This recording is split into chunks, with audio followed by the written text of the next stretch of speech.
നിന്റെ ഭാര്യ നിന്നോട് പിണക്കം വെച്ചാൽ, നിന്നെ പറയുന്നത് അനുസരിക്കാതിരുന്നാൽ ആ ഭാര്യയോട് നീ ഉപദേശിക്കണേ, നല്ല നിർദ്ദേശങ്ങൾ കൊടുക്കണേ.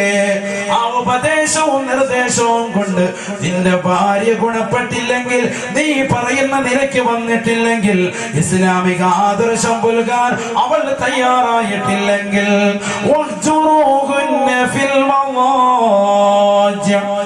രണ്ടാമതായ ഖുർആൻ പറയുന്നത് നിന്റെ ഭാര്യയെ കിടക്കയിൽ നിന്ന് ഒഴിവാക്കണേ എന്ന് പറഞ്ഞാൽ അവളുമായി ശാരീരിക ബന്ധം വിച്ഛേദിക്കണേ. ആരായത് പറയുന്നത്? ഖുർആനാണ്. മനസ്സിലായിക്കോളൂ. എന്റെ വകയല്ല. കിടപ്പറയിൽ നിന്ന് ഒഴിവാക്കുക. ഇത് വലിയൊരു അധ്യാപനം എന്ന് പറഞ്ഞാൽ അതിന്റെ അർത്ഥം എന്താ? കൂടെ കിടക്കുന്നതിൽ നിന്ന്, അവരുമായി ചൂടുപറ്റി കിടക്കുന്നതിൽ നിന്ന്, ശാരീരിക ബന്ധം ഏർപ്പെടുന്നതിൽ നിന്ന് ഭാര്യ ഒഴിവാക്കുക. ഒരുവിധപ്പെട്ട ഭാര്യമാരൊക്കെ അതുകൊണ്ട് അവൾ നന്നാവും, സ്വഭാവം നന്നാവും. ആര് പറയാ? പരിശുദ്ധ ഖുർആൻ പറയാ. ഇനി അങ്ങനെ നന്നായിട്ടില്ലെങ്കിൽ മൂന്നാമത്തെ വർഷം പറയുന്നുണ്ട്, ഇത് ചെയ്യുന്നതിലൂടെ നിനക്ക് കിട്ടുന്ന കൂലി എന്താ? ഖുർആൻ പറഞ്ഞതനുസരിച്ചുള്ളതാകുന്ന ജീവിതക്രമം നീ കൊണ്ടുവന്നു, ചിട്ടവട്ടം കൊണ്ടുവന്നു, അതാ നിനക്ക് കിട്ടുന്ന കൂലി. ഇതല്ല നീ നേരെ മറിച്ച് ആദ്യം തന്നെ വാണോങ്ങി, അവളുടെ നേരെ കൈ ഓങ്ങി, അവൾ അടിച്ചു, ശകാരിച്ചു, തീറ്റ വിളിച്ചു. ഇത് പരിശുദ്ധ ഇസ്ലാം അംഗീകരിക്കുന്നതല്ല. ഇവിടെ അങ്ങ് ചീത്തവിളി പറഞ്ഞിട്ടില്ല. എവിടെയെങ്കിലും നിന്റെ ഭാര്യയെ ശകാരിക്കണമെന്നും അടിക്കണമെന്നും പറഞ്ഞിട്ടില്ല. കല്യാണം കഴിക്കാൻ പറഞ്ഞ പരിശുദ്ധമാക്കപ്പെട്ട ദീൻ തന്നെ പറയുന്നു, നിന്റെ ഭാര്യയെ നിനക്ക് അടിക്കാനും ശകാരിക്കാനും ഓങ്ങാനും ഉള്ളതാകുന്ന ഒരു അവസ്ഥയുമില്ല. നിന്റെ ഭാര്യയെ ഉപദേശിച്ചു നോക്കി ശരിയായില്ലെങ്കിൽ രണ്ടാമതായി കിടപ്പറെ നകച്ചു നോക്കുക, അഥവാ അവളുമായി ശാരീരിക ബന്ധം ഒഴിവാക്കുക.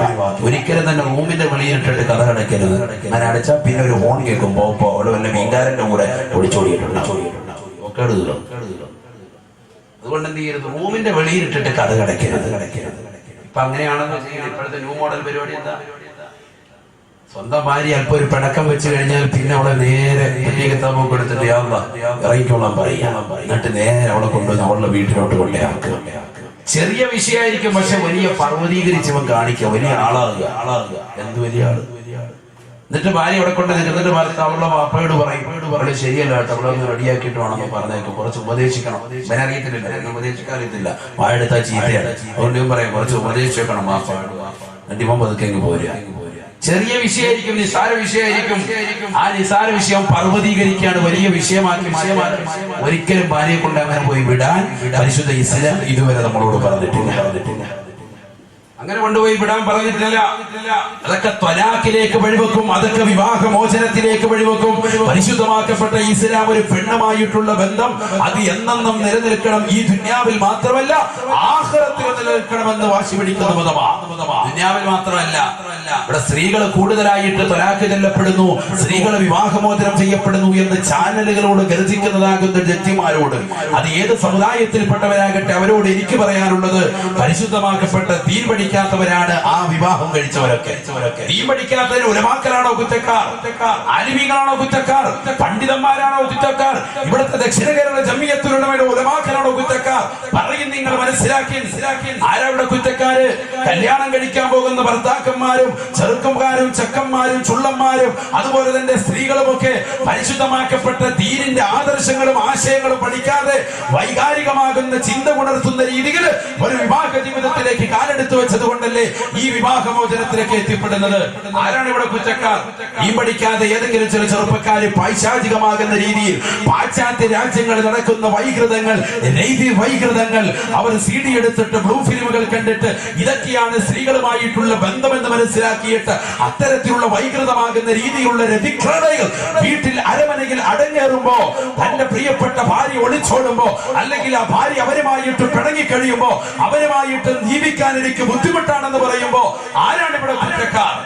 സമുദായമാണോ കുറ്റക്കാര്? അവർ അറിവ് നുകരാത്തത് കൊണ്ടാണ്, അറിവ് പഠിക്കാത്തത് കൊണ്ടാണ്. അതുകൊണ്ടാണ് അഷ്റഫുൽ ഖൽഖ് മുഹമ്മദ് മുസ്തഫ സല്ലല്ലാഹു അലൈഹി വസല്ലം ഇതൊക്കെ പഠിപ്പിക്കുന്നത് ഖുർആൻ വെച്ച സൂറത്തുൽ നിസായിലൂടെ.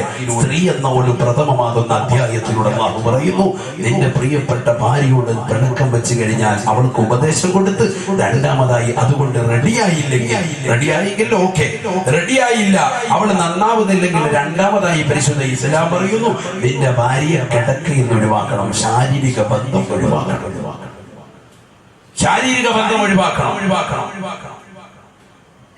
ഇപ്പൊ കല്യാണം കഴിഞ്ഞ് തന്റെ പ്രിയപ്പെട്ട ഭാര്യയുമായിട്ട് ഒരു 5 വർഷം ജീവിതം നയിച്ചു. ഇല്ലെങ്കിൽ 1 കൊല്ലം കഴിയുമ്പോഴത്തേക്കും ഭാര്യ വലിയ കട്ടിലൊക്കെ തന്നെയാണ്, ഡബിൾ കോട്ട് ബെഡ്. എന്നിട്ട് പറയും തിരിഞ്ഞു കിടന്നോന്ന് പറയും, കഴിഞ്ഞു എല്ലാം കഴിഞ്ഞു, അസ്സലാമു അലൈക്കും.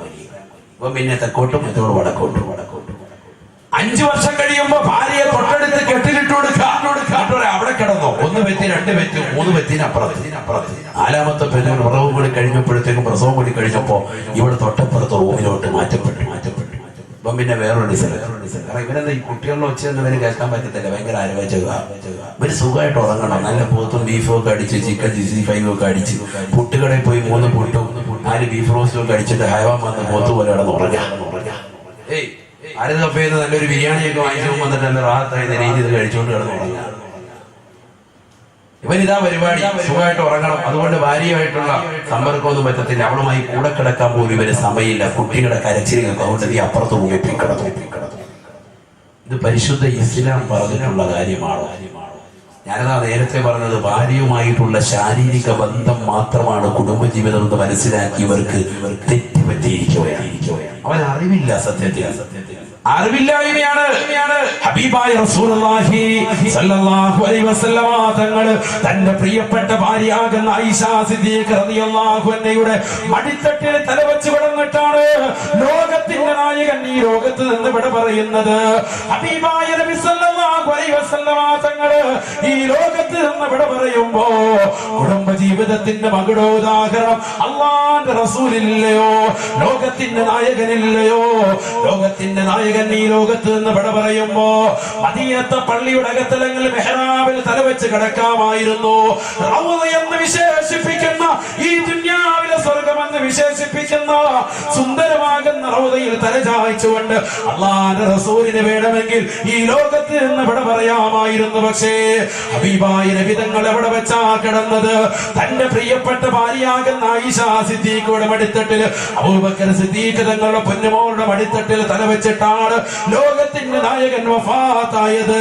അല്ലാഹുവിന്റെ റസൂൽ ഈ ലോകത്ത് ജീവിച്ചു വരാനിരിക്കുന്ന വിശ്വാസികൾക്ക് കുടുംബത്തിന്റെ ഏറ്റവും വലിയ മകുടോദാഹരണം ലോകത്തിന്റെ നായകനില്ലയോ, അല്ലാഹുവിന്റെ റസൂലിനില്ലയോ? ഹബീബായ നബി തങ്ങൾ വഫാത്താകുന്ന സമയം മരിക്കാൻ കിടക്കുക. എന്താ ഭാര്യയായിട്ട് വല്ല ശൃംഗരിക്കാൻ പോകണോ? അല്ല, ഭാര്യയോടുള്ള സ്നേഹവും കുടുംബജീവിതം പഠിപ്പിക്കുക. സ്വന്തം ഭാര്യയുടെ അടിത്തട്ടിൽ തലവെച്ചിട്ടാണ് അല്ലാഹുവിന്റെ റസൂൽ ലോകത്ത് ഇവിടെ പറഞ്ഞത്. റസൂലുള്ളാഹിക്ക് ഇതിനേക്കാൾ വലിയ സുന്ദരമാകുന്ന സ്ഥലം കിട്ടത്തില്ലായിരുന്നു. ഇതൊക്കെ ജീവിതമാണ്, ഇതാണ് കുടുംബ ജീവിതം. ഇതാണ് നമ്മൾ മനസ്സിലാക്കേണ്ടത്. സ്വന്തം ഭാര്യയ്ക്ക് ആർത്തവം ഉണ്ടാകുന്ന പേരിൽ അവളുമായി ശാരീരിക ബന്ധം നിഷേധിച്ചതാകുന്ന പരിശുദ്ധമാക്കപ്പെട്ട ദീനിന്റെ അടിസ്ഥാന മസല, ആ ഭാര്യയുടെ ആർത്തവം ഉണ്ടാകുന്ന കാലഘട്ടത്തിൽ അല്ലാഹുവിന്റെ റസൂൽ തന്റെ പ്രിയപ്പെട്ട ഭാര്യയാകുന്ന ആയിഷ സിദ്ദീഖ അടുക്കലേക്ക് കടന്നു ചെന്നിട്ട് ആ ആയിഷ ബീവിയുടെ തലപിടിച്ച് സ്വന്തം പടിയിലേക്ക് വെച്ചിട്ട് ആയിഷ ബീവിയുടെ തലയിലെ മുടിയിഴകളിൽ പ്രവാചകൻ തന്റെ വിരലുകൾ ഒടിക്കുമായിരുന്നു. ചരിത്രത്തിൽ കാണാം. ഭാര്യയുമായിട്ട് കൂടെ കിടന്ന് ബന്ധപ്പെടുന്നതല്ല, മറിച്ച് അവൾക്ക് ആർത്തവം ഉണ്ടാകുന്ന പേരിലുള്ള ടൈമിൽ പോലും അവളെ കൊണ്ടുവന്ന് അവളുടെ തല സ്വന്തം മടിയിലേക്ക് വെച്ചിട്ട് അവളുടെ തലയിലെ മുടിയിഴകളിൽ പ്രവാചകൻ ഓടിക്കുമായിരുന്നു, മുടി ചീകി കൊടുക്കുമായിരുന്നു. ഹദീസ് ഗ്രന്ഥങ്ങളിൽ കാണാം. നമ്മളാണെങ്കിലും ഏറ്റവും 7 ദിവസം കഴിഞ്ഞിട്ട് കാണും കേട്ടോ. അസ്സലാമു അലൈക്കും മുങ്ങ പിന്നെ ഇവിടെ ഇല്ല. ഇതാണോ ജീവിതം? ഇതാണോ ജീവിതം? മനസ്സിലാക്കണം. നമ്മൾ കുടുംബജീവിതം താറുമാറാകുമ്പോ ശൈലില്ലെന്നറിയുമ്പോ അവിടെ വന്നിട്ട് മഹല്ലുകളിൽ വന്നിട്ട് കല്ലെറിഞ്ഞിട്ട് കാര്യമില്ല. ഉസ്താദുമാരെടുത്ത് വന്നിട്ട് നിങ്ങൾ നിക്കാഹ് കഴിച്ചു തന്നിട്ടാണ് എന്റെ കുടുംബം താറുമാറായതെന്ന് ഉസ്താദിനെ പ്രവേശിച്ചിട്ട് കാര്യമില്ല, ഉസ്താദിനെ കുറ്റം പറഞ്ഞിട്ട് കാര്യമില്ല. ഈ പഠിക്കേണ്ട ഒരുപാട് മസലകൾ ഉണ്ടായിരുന്നു, അതറിയില്ല. നിക്കാഹ് കഴിക്കാൻ വന്നിരിക്കുക, മഹറത്ര ചോദിക്കുമ്പോ അയവാൻ പറയാം ചാപ്പ വന്നിട്ടില്ല. പിന്നെ ചാപ്പാടെ പേരാ മഹറെന്ന് അയവാൻ കരുതി. മഹറത്രാന്ന് ഉസ്താദ് ചോദിച്ചു, അങ്ങനെ മഹറത്രാണ്. അപ്പൊ പറയാം ചാപ്പ വന്നിട്ടില്ല കേട്ടോ ഉസ്താദ്, ഇപ്പൊ വരും. ഇതൊക്കെയാണ് അവസ്ഥ. മാഹിന്ന് കണ്ട ഒച്ചാപ്പാടെ പേര് മഹർന്ന് കേട്ടപ്പോ ഒച്ചാപ്പ. അറിയില്ല, അറിവില്ല എന്താണ് മഹർ എന്നുള്ളത് അവൻ അറിയില്ല. മനസ്സിലാക്കണം. ഇതൊക്കെ ഓരോ ഭർത്താക്കന്മാരെ മനസ്സിലാക്കണ്ടല്ലേ. എന്റെ പ്രിയപ്പെട്ട ഭാര്യയുടെ അടുക്കലേക്ക് പരിശുദ്ധമാക്കപ്പെട്ടതാകുന്ന പ്രഥമ രാത്രി, ആദ്യ രാത്രി, കല്യാണം കഴിഞ്ഞ സുന്ദരമാകുന്ന രാവിൽ എന്റെ ഭാര്യയുടെ അടുക്കലേക്ക് കടന്നു ചെല്ലുന്ന പുതുമണവാളനുണ്ടല്ലോ, അത്തറിൻ്റെതാകുന്ന നറുമണവും പുത്തനുടുപ്പിൻ്റെതാകുന്ന സുഗന്ധമുള്ള നറുമണവും വീശിക്കൊണ്ടവൻ അടുക്കളയിൽ ചെല്ലു വരുമ്പോ, അരമനയിലേക്ക് കടന്നു ചെല്ലുമ്പോ തന്റെ പ്രിയപ്പെട്ട ഭാര്യയ്ക്ക് ചോദിക്കാം, അവളോട് നിന്റെ കയ്യിൽ, അവനോട് ചോദിക്കാം, നിന്റെ കയ്യിൽ മഹർ അഥവാ നീ നിക്കാഹ് നടത്തുന്ന വേളയിൽ ഉസ്താദിനോട് പറഞ്ഞതാകുന്ന മഹർ വിവാഹമൂല്യം കൊണ്ടുവന്നിട്ടുണ്ടോ? ഇല്ല എന്ന് പറയുകയാണെങ്കിൽ അവനെ ഗെറ്റ് ഔട്ടടിക്കാനുള്ള, അവനെ റൂമിൽ നിന്ന് സസ്പെൻഡ് ചെയ്യാനുള്ള അനുമതി പെണ്ണിന് കൊടുക്കുന്നു. പരിശുദ്ധ ഇസ്ലാം കൊടുക്കുന്നു പെണ്ണിനുള്ള സ്വാതന്ത്ര്യം. എന്റെ മേത്ത് തുടരുത് എന്ന് പറയാനുള്ള സാഹചര്യം പരിശുദ്ധ ഇസ്ലാം ആ പെണ്ണിന് കൊടുക്കാം. അഥവാ മഹർ അങ്ങോട്ട് കൊടുക്കണം. ഇവിടെ ശ്രീധനം വാങ്ങി അങ്ങോട്ട് കണ്ടുമാനം ശ്രീധരൻ ഇങ്ങോട്ട് വാങ്ങിയിട്ട് വിവാഹം കഴിക്കുമ്പോ എന്റെ പ്രിയപ്പെട്ട സഹോദരങ്ങൾ മനസ്സിലാക്കി, ഇത് പരിശുദ്ധമാക്കപ്പെട്ട ഇസ്ലാമിന്റെ ആദർശങ്ങളും മൂല്യങ്ങളിലും പെട്ടതാണോ? അഥവാ നിർബന്ധപൂർവ്വം അവരിൽ നിന്ന് സമ്പത്ത് വാങ്ങുക. പാപ്പായോട് പറയുന്നു, ഉമ്മായോട് പറയുന്നു, കുടുംബാദികളോട് പറയുന്നു, പെണ്ണിന്റെ വീട്ടുകാരോട് പറയുന്നു, എനിക്ക് ഇത്ര രൂപ വേണം, എനിക്ക് ഇത്ര ലക്ഷം വേണം, ഇത്ര പവൻ വേണമെന്ന് നിർബന്ധപൂർവ്വം പറയാം. അത് നല്ലതല്ല. അത് പരിശുദ്ധ ഇസ്ലാം നിരാകരിച്ചിട്ടുള്ളതാണ്. പെണ്ണിന്റെ വീട്ടുകാർ പരിപൂർണമായി മനസ്സംതൃപ്തിപ്പെട്ടുകൊണ്ട് തന്നെങ്കിൽ മാത്രമാണ് അത് പരിശുദ്ധമാകെ ഇസ്ലാം അംഗീകരിച്ചിട്ടുള്ളത്. ഇന്ന് നടക്കുന്ന അധികവും അത്തരത്തിലല്ല. 75% അത്തരത്തിലല്ല. എന്താ കാരണം? ഭാര്യയോട് അല്ലെങ്കിൽ പെണ്ണിന്റെ വീട്ടുകാരോട് നിർബന്ധം ചെലുത്തുക, 10 പവൻ കൂടി വേണം, 25 പവൻ പോരാ, 35 വേണം, അല്ലെങ്കിൽ 50 പവൻ വേണമെന്ന് നിർബന്ധം പിടിക്കുന്നു, ശാഠ്യം പിടിക്കുന്നു. ഇങ്ങനെ നിർബന്ധം വെച്ചിട്ട് കച്ചവടച്ചരക്കാക്കി മാറ്റാൻ നിന്റെ ഭാര്യയെ നീയുമായിട്ട് വിവാഹിക ജീവിതം നയിക്കുന്ന നിന്റെ സഖിക്ക് പരിശുദ്ധമാക്കപ്പെട്ട ഇസ്ലാം അത്തരത്തിൽ പറയുന്നില്ല. അങ്ങനെയുള്ള വിവാഹമൊന്നും ഇസ്ലാമികമല്ല. അല്ലാഹു കാത്തിരക്ഷിക്കുമാറാകട്ടെ. ഹറാമാകുന്ന മുതലല്ലേ നമ്മുടെ ഇസ്ലാമികമാകോ? യഥാർത്ഥത്തിൽ ഭാര്യയിൽ നിന്ന് സുഖം അനുഭവിക്കുന്നതിന്റെ പേരിൽ അല്ലാഹു സുബ്ഹാനഹു വ തആല പരിശുദ്ധമാക്കുന്ന ദീൻ പറയുന്നു, നിന്റെ ഭാര്യയ്ക്ക് നീ അങ്ങോട്ട് പണം കൊടുത്തിട്ട് അങ്ങോട്ട് നീ വിവാഹമൂല്യം നൽകിയിട്ട് വേണം അവളുമായി ശാരീരിക ബന്ധത്തിൽ ഏർപ്പെടാൻ. അതിനാണ് മഹർ എന്ന് വെച്ചിരിക്കുന്നത്. 5 പവൻ മഹർ കൊടുക്കുമ്പോൾ 50 പവൻ ഇങ്ങോട്ട് വാങ്ങുക. എന്താണ് അവസ്ഥ? അല്ലാഹു കാത്തിരക്ഷിക്കുമാറാകട്ടെ. മനസ്സിലാക്കി ഞാൻ വീണ്ടും പറയുന്നു, നിർബന്ധപൂർവമുള്ളതാകുന്ന വാങ്ങലാണ് ഞാൻ എതിർത്തിട്ടുള്ളത്, അല്ലാത്തതല്ല. നാളെ ഇനി തിരിച്ചു പറയരുത്, ഇവിടെ ഉമ്മരസ്ഥാവ് വന്നിട്ട് ശ്രീധരം മുഴുവാറാവുക ഇങ്ങനെ. അതുകൊണ്ട് അതൊക്കെ വീഡിയോ നമ്മൾ പിടിക്കുന്നതാ. ഈ ക്ലിപ്പ് അങ്ങോട്ട് ഇടും, പിന്നെ ക്ലിപ്പ് മുസ്ലിയായി നമ്മളറിയും കളത്തിലോട്ട്. അതുകൊണ്ട് അങ്ങനെയൊന്നും ആരും പറയാൻ നിൽക്കണ്ട. ഞാൻ പറയുന്നത് വ്യക്തമായിട്ടാണ് ദീനിന്റെ വിഷയം. നിർബന്ധപൂർവ്വം ഇത്ര തന്നെങ്കിലേ നിങ്ങളുടെ മകളെ വിവാഹം കഴിക്കൂ എന്ന് പറഞ്ഞ് പാവപ്പെട്ട കുടുംബങ്ങളിൽ വന്ന് നിർബന്ധപൂർവ്വം ചെലുത്തിയിട്ട് അവർക്ക് പറ്റാത്ത തുകകൾ പറഞ്ഞിട്ട് അവരിൽ നിന്ന് നിർബന്ധപൂർവ്വം എടുത്തിട്ടുള്ളാകുന്ന നിന്റെ ജീവിതം ഉണ്ടല്ലോ, ആ ജീവിതത്തിൽ ബറക്കത്തുണ്ടാവൂല. അല്ലാഹു കാത്തിരക്ഷിക്കട്ടെ. എത്രയോ കുടുംബങ്ങളാ തകർന്നിരിക്കുന്നത്. നമുക്കറിയാം, പരിശുദ്ധമാക്കപ്പെട്ട ജുമാ കഴിഞ്ഞിട്ട് നമ്മൾ പള്ളിയിൽ നിന്ന് വെളിയിലേക്ക് ഇറങ്ങുമ്പോ തലയിലിട്ടിരിക്കുന്നതാകുന്ന ചുവന്ന തട്ടം നിരത്തി വിരിച്ചിട്ട് പാവപ്പെട്ടതാകുന്ന മുഅല്ലിമീങ്ങൾ ഉസ്താദുമാര് കൈനീട്ടി യാചിക്കുന്നത്